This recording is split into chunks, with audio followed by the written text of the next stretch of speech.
Hi everyone, welcome to my channel Bibbidi Bobbidi Books. My name is Ellie and today we're going to be talking about some upcoming horror book releases.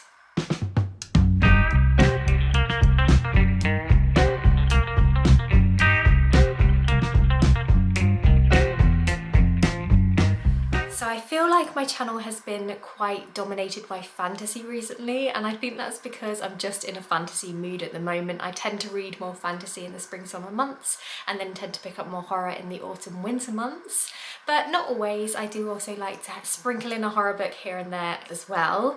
And yeah, I wanted to just chat some horror on this channel, and there are quite a few books that are coming out in the next few months that sound like they're going to be really fun, so I wanted to highlight them to you in case you want to put in a reservation at your library, if you want to put any of them on hold, or if you want to pick them up from the store when they come out. So yeah, I've got quite a few books to talk to you about today. Obviously this isn't an exhaustive list of all the books that are coming out in the next few months, but these are just the ones that happen to have caught my attention for one reason or another. But I hope you find something that sounds interesting to you, and I hope you're as excited as I am because I think these all sound really fun. So let's kick things off with the first book. So the first one that I wanted to draw your attention to is Direct Descendant by Tanya Huff. So this one is actually published today on the 1st of April, and the reason why I was drawn to this one initially was the cover because it's really cute, and also just the premise. This is actually a cozy horror, which is a niche of horror that I haven't read much from but I'm interested to get into.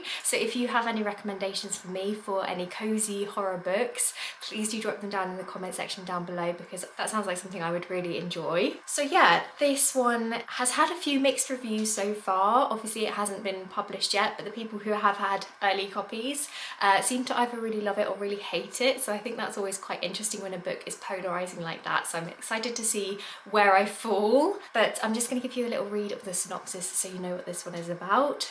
So it says, generations ago, the founders of the idyllic town of Lake Argon made a deal with a dark force. In exchange for their service, the town will stay prosperous and successful and keep outsiders out. And for generations it's worked out great until a visitor goes missing and his wealthy family sends a private investigator to find him, and everything abruptly goes sideways. Now, Cassidy Prewitt, town baker and part-time servant of the Dark Force, it's a family business, has to contend with a rising army of darkness, a very frustrated town, and a cute PI who she might just be falling for, and who might just be falling for her. And if they can survive their own homegrown apocalypse, they might even just find happiness together. So yeah, this one just sounds like a charming horror story. It's got a little bit of love in there, a little bit of comedy, and I think it's going to be an interesting one. So yeah, I'm looking forward to getting my hands on that one. The next book that I wanted to highlight is Sour Cherry by Natalia Theodorodou. This one also comes out on the 1st of April, and I think this one sounds so interesting because it is a Bluebeard retelling, and I am actually a real big fan of the fairy tale Bluebeard, and it's not one that I've read many retellings of, so I'm interested to see how the author adapts the story. And it also says that it explores power and toxic masculinity, so I think this book is going to also have a lot of interesting things to say, and so that always intrigues me. It's one of the reasons why I like horror, because I feel like it's a really interesting space to explore some of these issues and things like that. So yeah, again, I'm just going to give you a little bit of a read. So it says, the tale begins with Agnes. After losing her baby, Agnes is called to the great manor house to nurse the local lord's baby boy, but something is wrong with the child. His nails grow too fast, his skin smells of soil, and his eyes remind her of the dark forest. As he grows into a boy, then into a man, a plague seems to follow him everywhere. Trees wither at the roots, fruits rot on their branches, and the town turns against him. The man takes a wife who bears him a son, but tragedy strikes in cycles and his family is forced to consider their own malignancy until wife after wife, death after death, plague after plague, every woman he touches becomes a ghost.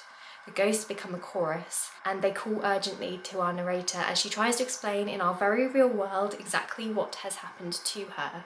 The ghosts can all agree one thing, an inescapable truth about this man, this powerful lord who has loved them and led them each to ruin. If you leave, you die, but if you die, you stay. So yeah, I think this one is going to be a really interesting story. It says that it confronts age-old systems of gender and power, long-held excuses made for bad men, and the complicated reasons we stay captive to monsters we love.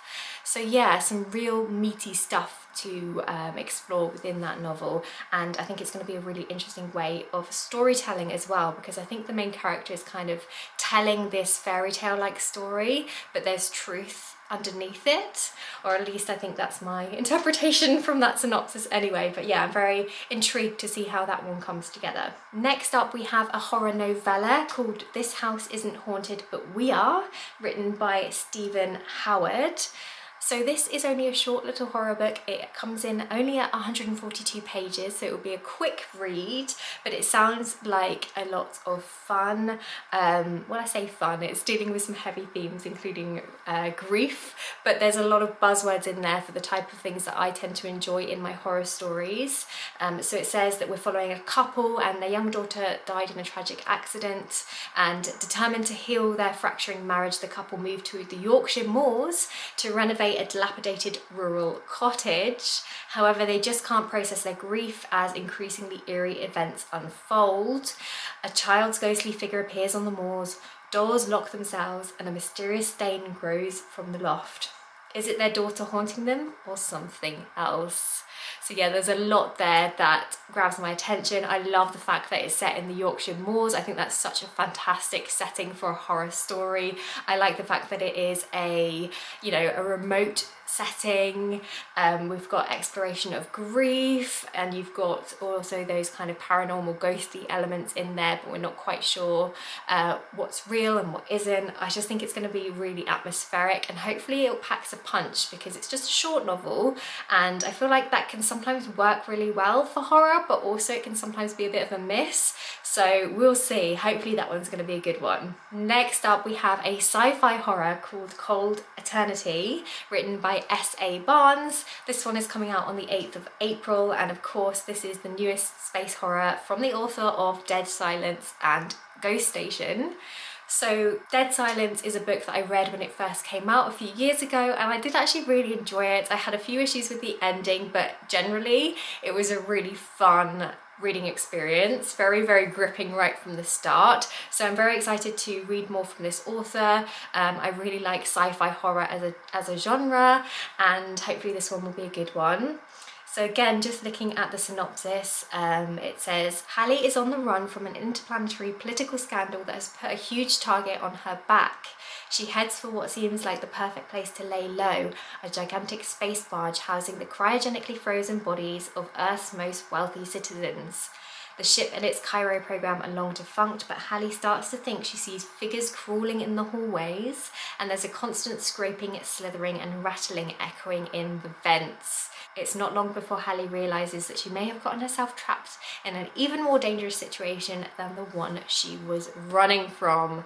That sounds like a whole lot of fun. I'm guessing that the Cairo program messed up somehow, and maybe these wealthy citizens that were in that were frozen have come awake again, or that they've been altered somehow. I don't know, I feel like it's going to be full of lots of jump scares and just a really gripping read, so I'm looking forward to that one. The next book sounds a little bit more literary, and definitely the kind of thing that I enjoy in horror. So this one is called The Staircase in the Woods by Chuck Wendig, and it comes out on the 29th of April. So this one follows 5 high school friends who are bonded by an oath to protect one another no matter what. Then, on a camping trip in the middle of the forest, they find a mysterious staircase to nowhere. And one of the friends walks up the staircase, but then never comes back down again, and the staircase disappears.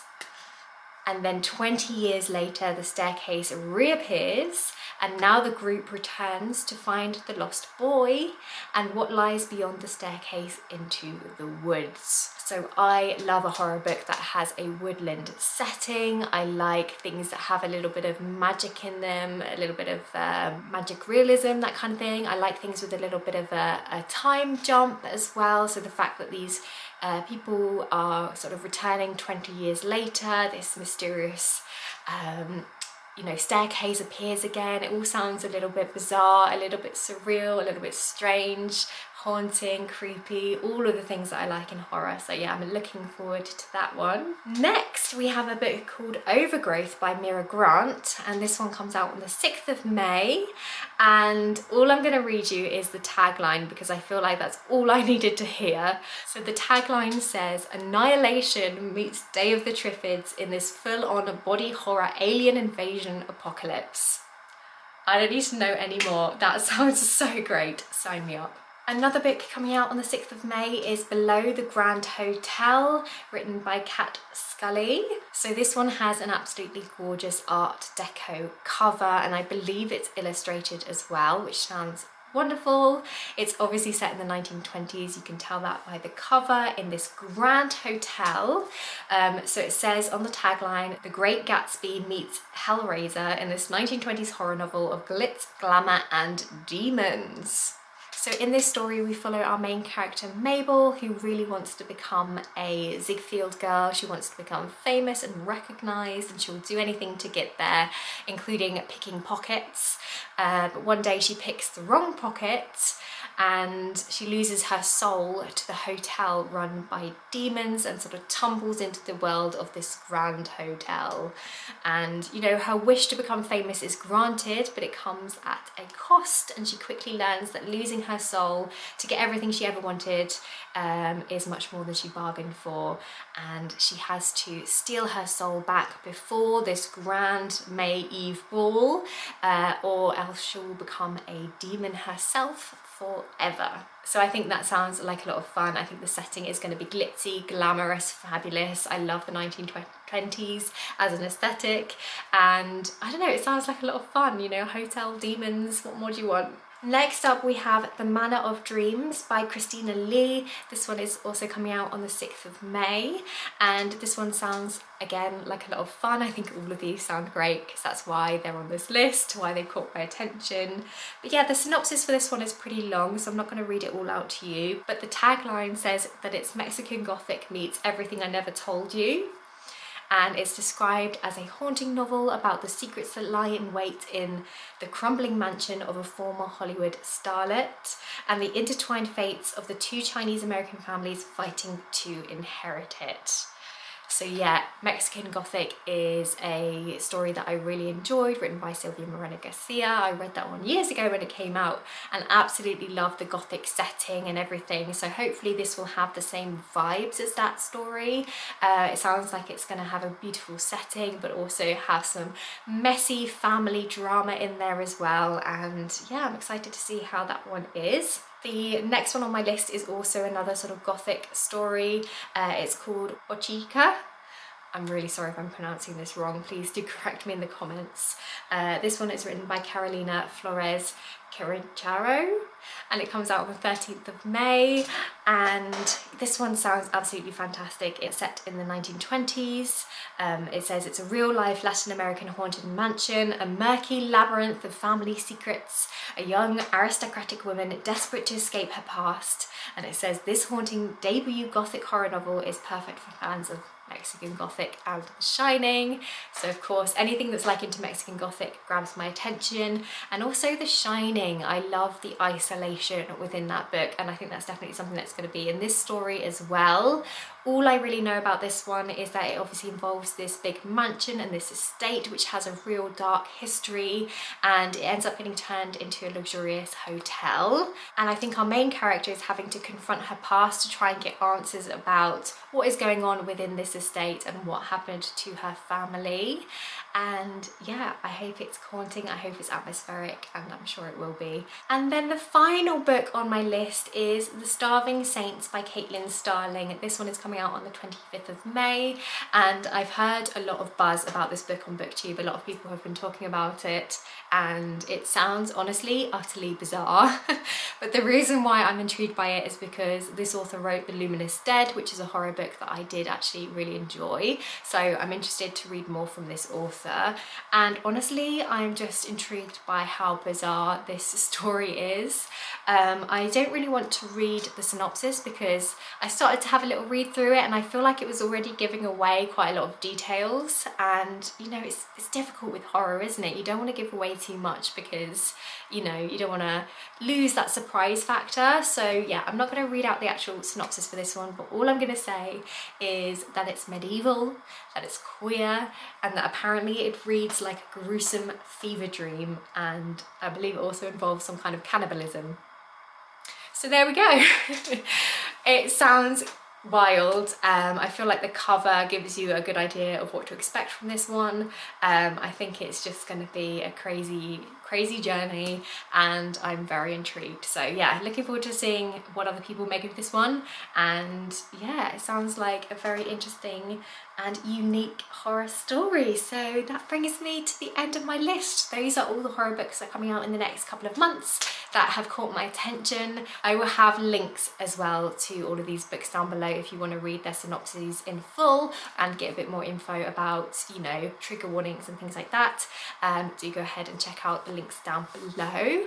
But yeah, that's it from me for today. I hope that you enjoyed this video. I hope you found it useful. Don't forget to like this video if you did like it, subscribe if you want to see some more from me, and I guess I'll see you next time with another video. Bye!